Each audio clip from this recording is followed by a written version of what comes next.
Is your A1C level above 6.5? Does it feel challenging to get this number down no matter how hard you try or what diet you eat? Everyone knows how it feels because many people find it difficult to step down their A1Cs even with variable resources available. In this video, you will learn 5 crucial, simple steps to lower your A1C level that will make a huge difference. Are you ready? Let's go! Step 1. Physical exercise. Starting an exercise routine can be a game changer when it comes to managing your A1C, but it's important to approach it the right way. The first step is to have a chat with your doctor. They can help you figure out which types of exercise are best suited for your individual needs and may even need to adjust your diabetes medication accordingly. Isn't it great to have a professional in your corner like that? Next, you'll want to think about what kinds of physical activities you actually enjoy. To be honest, you're way more likely to stick with an exercise routine if you're actually having fun, right? Maybe you've always wanted to try your hand at dancing, or perhaps swimming laps is more your speed. Moreover, you could even get your steps in by tackling some yard work or household chores. The options are endless. And if a few different activities catch your eye, why not give them all a shot? Mixing it up with a combination of cardio, strength training, and flexibility work can take your fitness to the next level. When you engage in moderate exercise, it makes your heart pump a little faster and your breathing picks up the pace. That increased effort causes your muscles to use up more of the glucose floating around in your bloodstream. Over time, this can actually help lower your blood sugar levels and even makes the insulin in your body work more efficiently. Talk about a win-win. Just be mindful not to overdo it though. Really intense workouts can sometimes cause a temporary spike in your blood sugar after you finish. That's because your body starts pumping out more stress hormones. So listen to your body and don't push yourself beyond what feels comfortable. Step 2. Dietary. Oftentimes, many people ask, what should I be eating to manage my diabetes and keep those blood sugar levels in check? Well, the key is finding that perfect balance of nutrients that'll help you feel your absolute best. So, when it comes to the foods you should be loading up on, the diabetes plate method is a great place to start. That's half the plate filled with those amazing non-starchy veggies. Think broccoli, kale, and zucchini. These foods are packed with fiber, vitamins, and minerals, all while keeping those blood sugars nice and stable. For the other half of the plate, let's get some high-fiber carbs in there. Whole grains, legumes, fresh fruits. These complex carbs will give you that slow-burning energy without spiking your levels. And don't forget the protein. Lean meats, fish, eggs, and plant-based sources like tofu and nuts are all fantastic options. They take a little longer to digest, which means a more gradual rise in blood sugar. Last but not the least, foods like nuts, avocados, and olive oil help further slow down the digestive process, maintaining a nice, balanced food system. Step 3. HbA1c test. As part of managing your diabetes, you'll want to make sure you get an HbA1c test at least twice a year.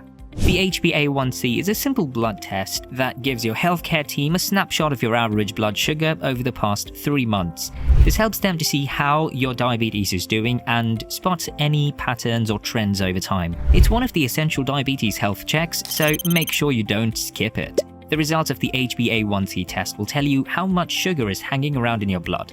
If the number is on the higher side, that means you've got too much sugar floating around. And you really don't want that, because high blood sugar levels can increase your risk of developing some serious diabetes complications, like problems with your eyes and feet. The good news is that knowing your HbA1c result gives you the power to make changes and get your blood sugar back on track. So be sure to have this test done regularly, discuss the results with your healthcare team, and work together to keep your diabetes in a healthy range. It's all about taking control and staying on top of your health. Step 4. Never miss your medications. Next up, let's talk about how you can use your medications to get that A1C number down. The reality is that diet and exercise can definitely help you lower your A1C levels. But if your doctor has prescribed things like metformin, miglatol, or insulin, you've got to make sure that you're taking those meds exactly as directed. See, if you start skipping doses or not following the plan your doctor laid out, your blood sugar can start creeping back up.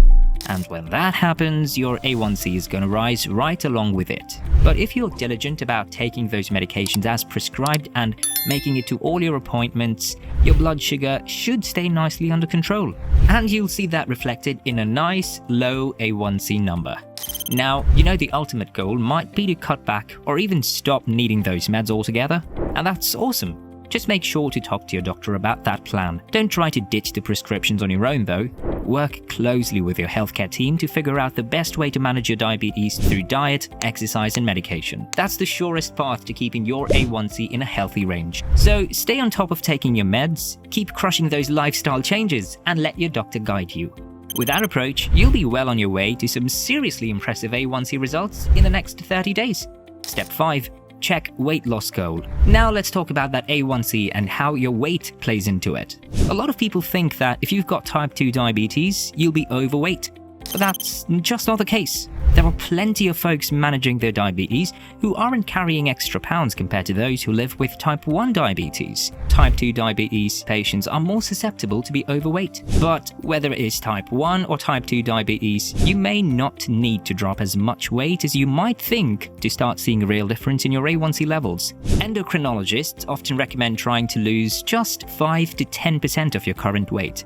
And the reason for that is pretty simple. As you start shedding those extra pounds, the insulin in your body is able to do its job more efficiently. That means your blood sugar levels start coming down, and over time, that's going to translate to a nice, lower A1C. In fact, one study found that people with type 2 diabetes who lost 5 to 10% of their body weight were 3 times as likely to see their A1C drop by a solid 0.5%. So even small changes on the scale can add up to some big improvements when it comes to managing your diabetes. Now, your weight loss goals might be different, or you might have other health factors to consider. That's why it's so important to work closely with your doctor to come up with a plan that's tailored to your individual needs and overall wellness objectives. So, hey, don't wait any longer. Keeping your diabetes under control and moving towards a better life are both possible with the earlier mentioned steps. We hope you enjoyed watching this video. Don't forget that we're here to support every step of your journey, so if you have any questions or a story to share, please leave a comment down below. Lastly, if you want to store your precious meds like insulin or other injectables, please visit our website linked in the description of this video and get yourself one of the best cooling solutions to store your meds at fridge temperature. Thank you so much for watching. Stay cool and limitless.